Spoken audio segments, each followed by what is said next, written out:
Hey, so normally when it comes to requests, I show the requester's comment, and I'll still do that, but for this particular request, Moonbase asked me to review The Cat Returns, yet I turned to Luke and Gabe to find out if I needed to watch Whisper of the Heart first. After Luke said yes, I then asked Moonbase if they would settle for a double review of both movies after I saw them, and they approved, so that's what I'm doing. And as always, if you would like to request a video, simply type your idea in the comments and I'll consider it as well as display your comment like so. Now, onto the video.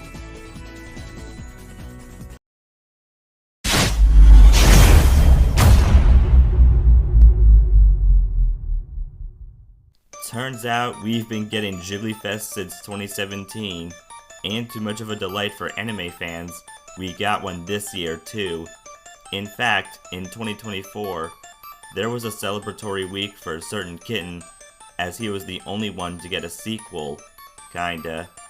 And I'll be looking at both movies to see if they were worth having around for a spot of milk or 9. To make sure this cat lands on his feet, I shall give you a spoiler alert so that nothing, nor nobody, breaks. Grab your top hat and hold your whiskers, because we're about to dive into a tale of two tales, so don't get tangled up, alright? Hey, I'm Moen the Fictionboy, and here's my double review on Whisper of the Heart and The Cat Returns. The first movie begins with us getting a view of the main setting, Tama Newtown, as the song Country Roads is playing. 14-year-old Shizuki returned home from getting milk, and she's living with mother Asako, father Seiya, and older sister Shiho. Upon looking at every book she checked out, she noticed they had also been borrowed from someone named Seiji Amasawa. The next day, Shizuki was running late for school as Seiya would also be tardy to work. Shizuki got another book from the school library and then showed her friend Yuko a draft of the song she wanted to sing for graduation. Yet on Shizuki's way back, she realized she left the book with her song lyrics behind. There, a boy was reading the lyrics, mocked Shizuki of how they were cornier than the original, and she thought of him as a stupid jerk. Repeatedly. Setting some sister drama between Shizuki and Shiho about chores and studying aside, Shizuki stumbled upon a cat named Moon, who was traveling by theirself, and Moon brought Shizuki to an antique store. In the store, she sees a cat statue, and Shiro, the shop owner, tells the girl that the cat statue's name is the Baron Humbert von Gickegen. He also informs her of the recently restored grandfather clock, where fairy tales, including a special romantic one, began. Shiro told Shizuki the story of the Dwarf King and the Fairy Queen, though after the tale, she forgot to give her dad his lunch. The boy who ridiculed her earlier gave the lunch to her, and he made fun of her again, but this time was worse because little did he know that the lunch was actually for her father. Shizuki then checked out more books that Seiji had previously borrowed, yet had the weird feeling Seiji was, dun dun dun, the jerk. As another school semester started, Shizuki had been seeing the boy she fears is Seiji more, and her gal pals, including Yuko, had been looking at Shizuki's finished lyrics, yet they were also talking about the boy, and if Seiji really was the jerk, it'd be more of a horror story for Shizuki than a fairy tale. If that wasn't fearsome enough, Yuko looked terrible that night because her talk with Seiji didn't go well, causing her to skip school and miss a test the next day, and Shizuki had to get things straight with a mature man. They more or less made up for what they said, with Shizuki kinda getting some help from Moon.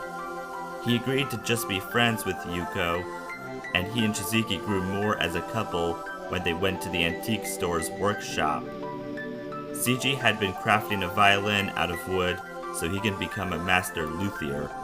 and he played the violin he'd been making so he could perform the song Take Me Home Country Roads, as Shizuki provided the vocals, and they were accompanied by Shiro and his friends.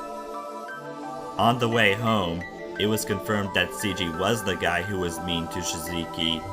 His grandpa's last name was Nishi, and he actually liked Shizuki's lyrics.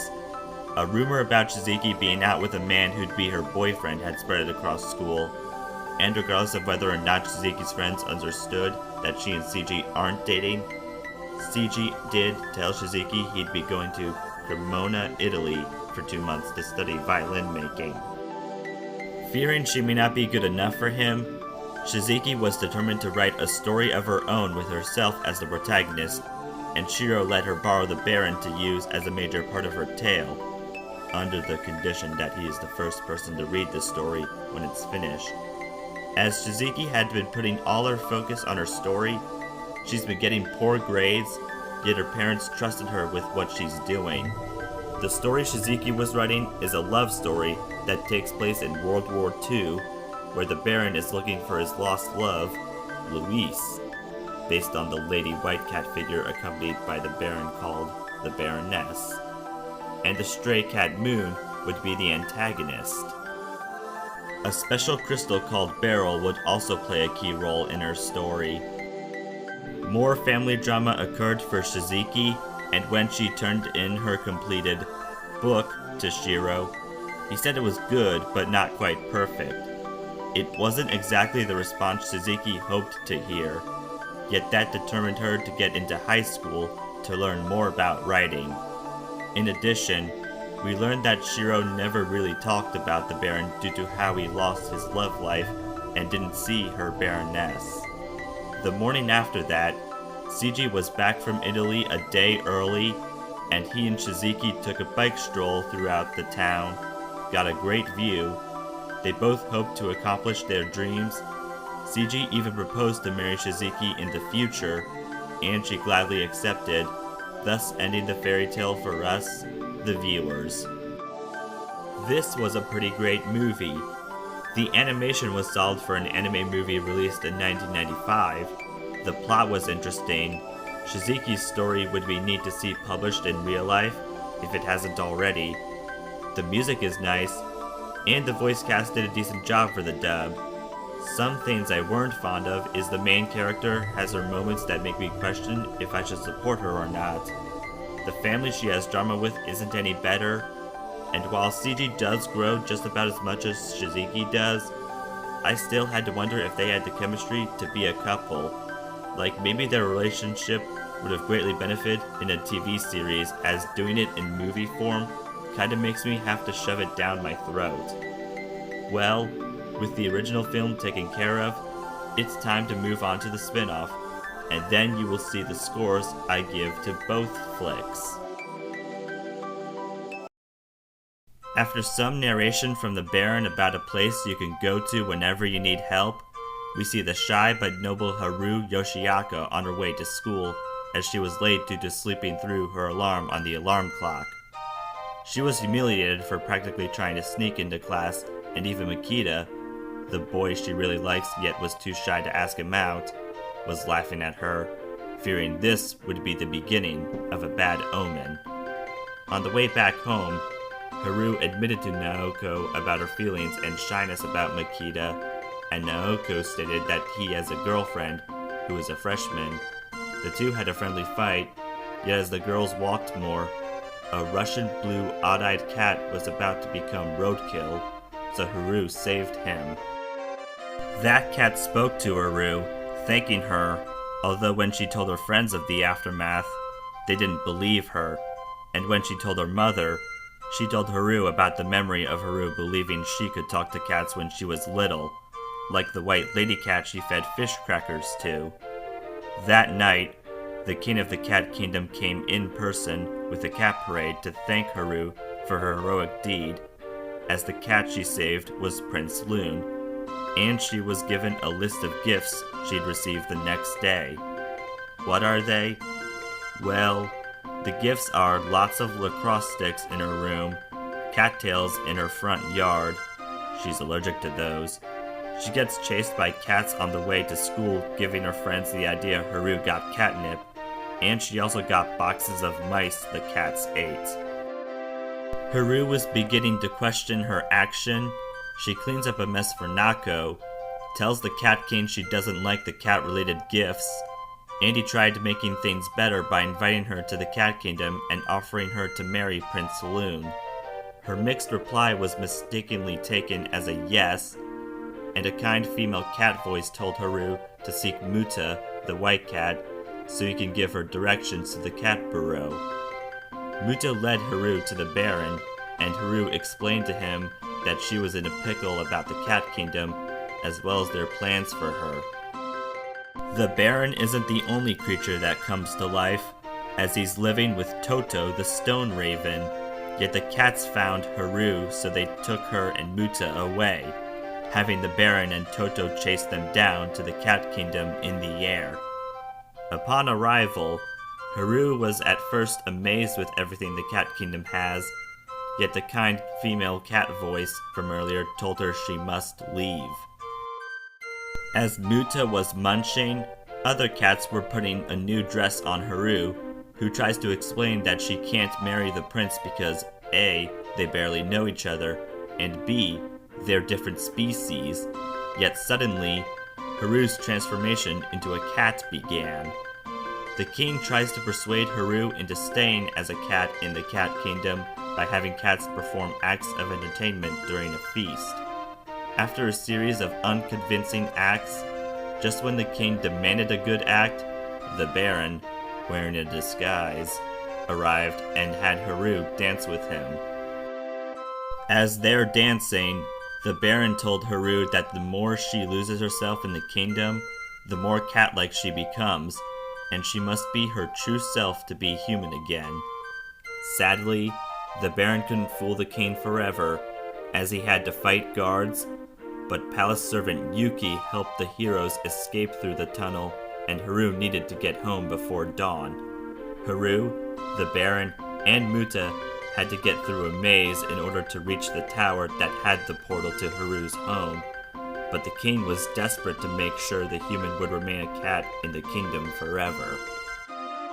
Despite the heroes reaching the top, the king blew up the tower, making them go back to square one, and Prince Loon arrived with his soldiers, stating he had no intention on marrying Haru and wanted to have Yuki be his wife, who was revealed to be the cat with not just that kind voice who helped Haru, but also the cat Haru aided in her childhood with the fish crackers.